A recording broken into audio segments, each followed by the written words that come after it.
लिखा गया एक नया इतिहास। Integrated air defence weapon system ने यानी IADWS ने अपनी मेडन फ्लाइट से टेस्ट किया और ये दिखाया कि भारत सिर्फ मिसाइल बनाने वाला देश नहीं बल्कि एक पूरा मल्टी लेयर्ड शील्ड खड़ा कर रहा है।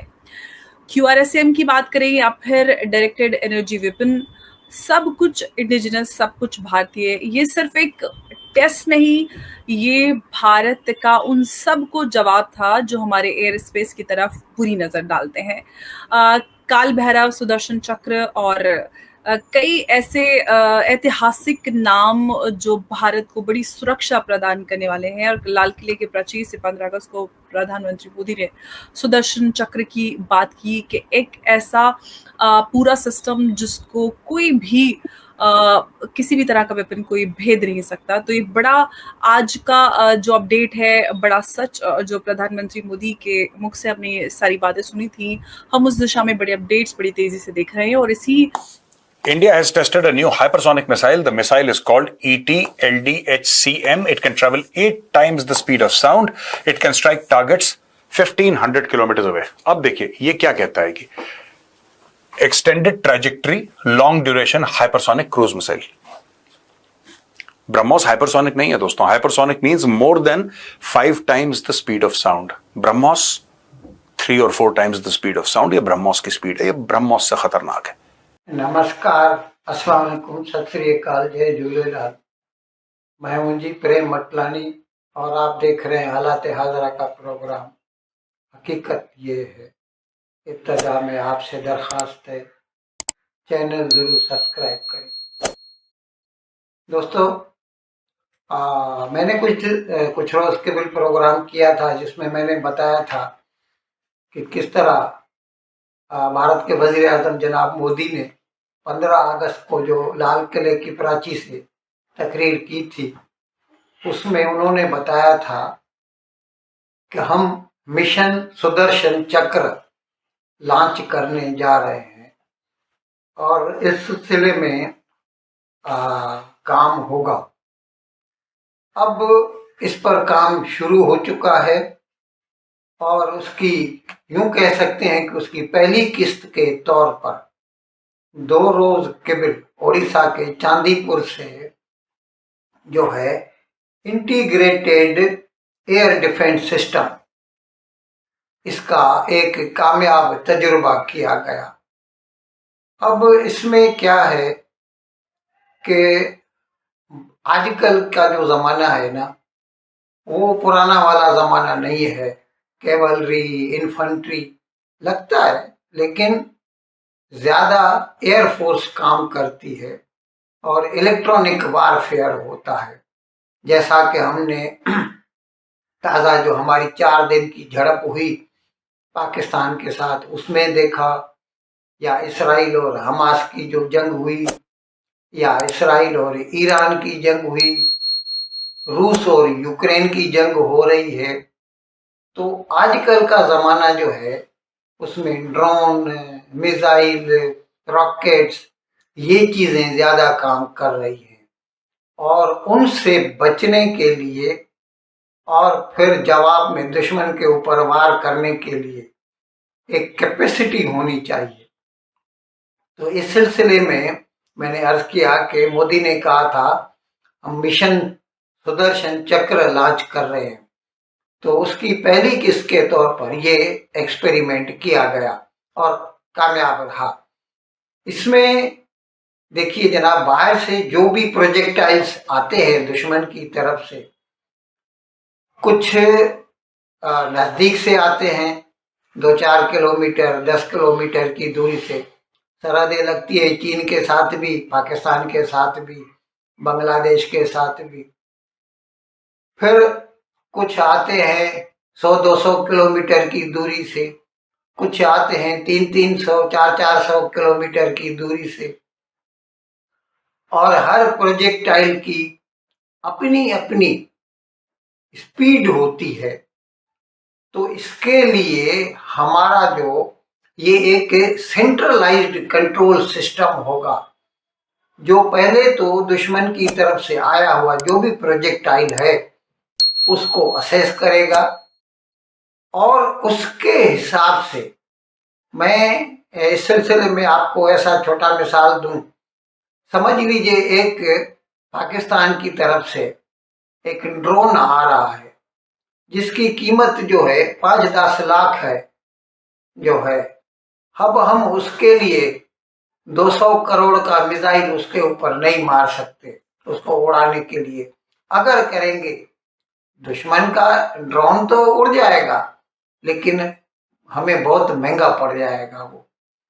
तो ये असेस करना है सेंट्रलाइज्ड कंट्रोल सिस्टम को और फिर उसके हिसाब से उसको खत्म करने के, जैसे ड्रोन है उसके लिए D4 सिस्टम बनाया है भारत ने।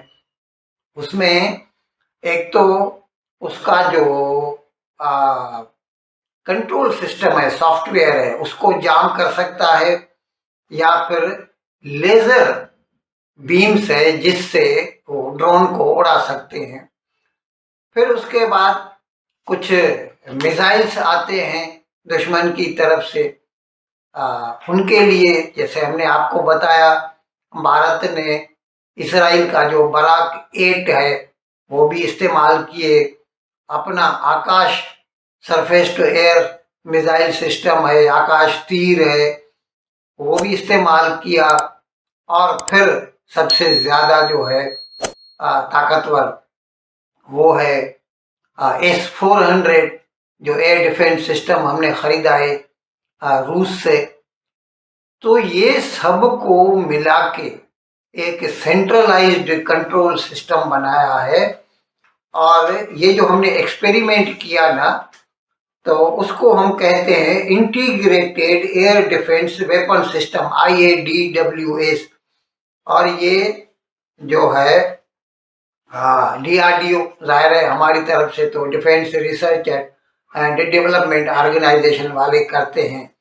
और इसमें जो है हमने quick reaction surface to air missiles इस्तेमाल किए, very short range air defence system वो इस्तेमाल किए, और जो लेज़र बीम्स हैं D4, और हमारे जो ड्रोन हैं इजराइल की मदद से हमने बनाए हैं, भारत में बना रहे हैं।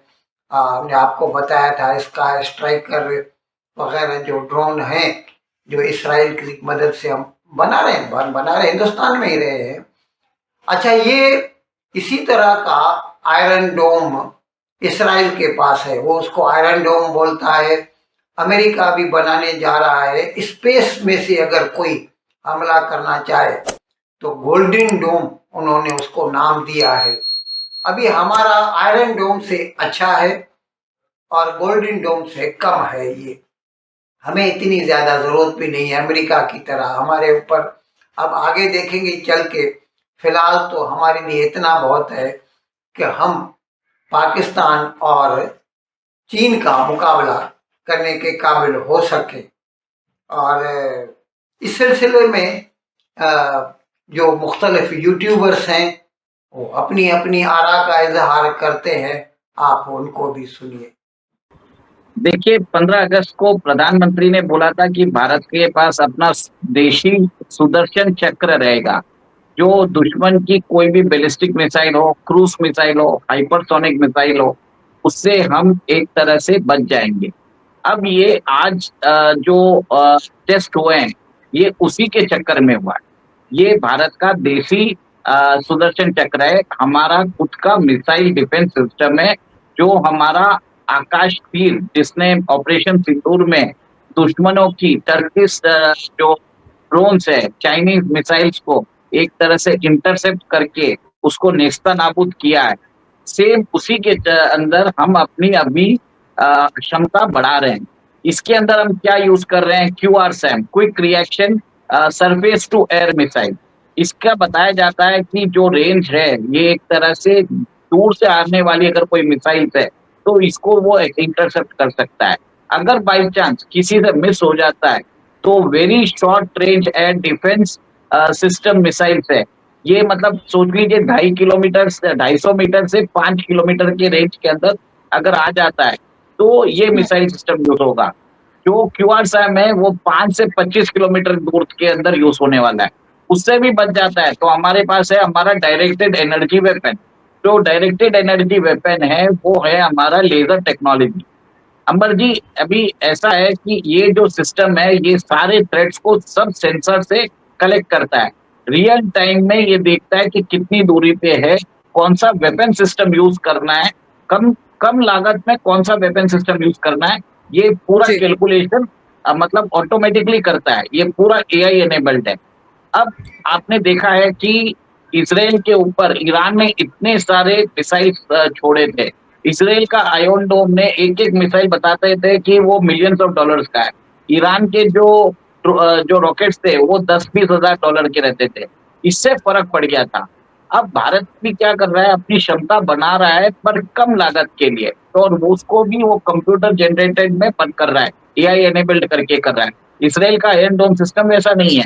देखिए, इसराइल को तो किसने घेरा है? हमास ने घेरा है, हिजबुल्लाह ने घेरा है, और थोड़े जो हुती रेबल्स ने घेरा है। हमारे दुश्मन कौन है? पाकिस्तान है। हमारा दुश्मन कौन है? चाइना है, जिनके पास हाइपरसोनिक मिसाइल भी है, चाइना के पास DF-17। अब भारत इसके अंदर आगे जाके जो बोलते हैं बैलिस्टिक मिसाइल शील्ड भी बनाने वाला है, जिसके अंदर जो भारत सरकार ने अभी डिसाइड किया है कि स्पेस के अंदर वो 140 लो अर्थ ऑर्बिट सैटेलाइट छोड़ने वाले हैं। इसका एक ही चीज है, मतलब है कि भारत अंतरिक्ष में भी अपनी आंख लगाए रखा है। अगर बाई चांस आप समझ लीजिए चाइना अगर हाइपरसोनिक मिसाइल छोड़ता है, तो उसकी जो गर्माहट है उससे वो हमारी मिसाइल्स पकड़ लेगी और रिले करेगी हमारे ग्राउंड स्टेशन को। तो हमारे ग्राउंड स्टेशन को मालूम पड़ जाएगा कि कौन सी मिसाइल्स को हमको छोड़ना है, तो हम भी अपनी एंटी वॉरशिप मिसाइल्स छोड़ के उसको इंटरसेप्ट कर पाएंगे। ब्रह्मोस का जो रेंज है वो आज की तारीख में दोस्तों it is around 300 kilometres, 400 kilometres. BrahMos बनेगा अभी 800-900 किलोमीटर वाला। वो उसकी टेस्ट जो कहते हैं कि डीआरडीओ उसका टेस्टिंग कर रही है, ब्रह्मोस एरोस्पेस उसकी टेस्टिंग कर रही है, वो होगा। ये जो मिसाइल है इसका ऑलरेडी रेंज 1500 किलोमीटर है। तो आप सोच सकते हैं कि ब्रह्मोस का बड़ा भाई बना रहा है भारत, जिसमें स्पीड इसकी माक 8। ब्रह्मोस मैंने बताया माक 3, ये माक 8 यानी कि 11,000 किलोमीटर्स पर आवर, यानी कि 3 किलोमीटर का सफर तय करता है 1 सेकंड में। हेलो, मैंने हेलो बोला, 3 किलोमीटर का सफर इसने तय कर लिया। ये हेलो की स्पीड है, सॉरी हेलो की स्पीड नहीं, ये स्पीड है मिसाइल की। Low altitude cruise to avoid radar detection. Radar ऊपर जोड़ता है, उसको देखता है, उसका एक रेंज होता है रेडार का, तो ये लो लेवल पे चलता है और इसकी कई सारी खासियत हैं दोस्तों। स्टेल्थ फीचर्स हैं इसमें, low altitude flight and manoeuvrability, reduce radar detection, scramjet pass sub scale material used, heat and oxidation resistance coating to withstand hypersonic thermal stress. और ये कहते हैं साहब कि थर्मल टॉलरेंस में ये 2000 डिग्री सेंटीग्रेड तक का इसका जो, अगर इसका स्किन टेम्परेचर 2000 डिग्री सेंटीग्रेड हो जाए, क्योंकि देखिए जब मिसाइल जाती है ना स्पीड पे तो बहुत गर्मी पैदा होती है उसके अंदर। क्या आपका जो मेटल है वो विथस्टैंड कर सकता है इतना स्ट्रेस, इतनी ज्यादा गर्मी जो होती है, जैसे कि आग लग गई है 2000 डिग्री? क्या वो टॉलरेट कर सकती है? हाँ, ये टॉलरेट कर सकती है। और ये फायर होगी नॉट जस्ट जैसे मैं आपको बताता हूं ये क्या है बेसिकली ना। आप ये देखिए साहब, it says that it will be used by the army, navy and the air force, और ये तीनों के तीनों इस्तेमाल करेंगे। ये है प्रोजेक्ट विष्णु दोस्तों। इन अल्फाज के साथ आज का प्रोग्राम ख़त्म करने का आपसे इजाज़त चाहता हूँ, लेकिन विदाई लेने से पहले एक मरतबा फिर आपसे मेरी दरख्वास्त है कि जिस किसी साहब या साहिबा ने अब तक हमारे इस चैनल को सब्सक्राइब नहीं किया, अज़राए करम इसको जल्द से जल्द सब्सक्राइब करें, प्रोग्राम को लाइक करें, शेयर करें और घंटी का बटन दबाना न भूलें। बहुत बहुत शुक्रिया। खुदा हाफिज़।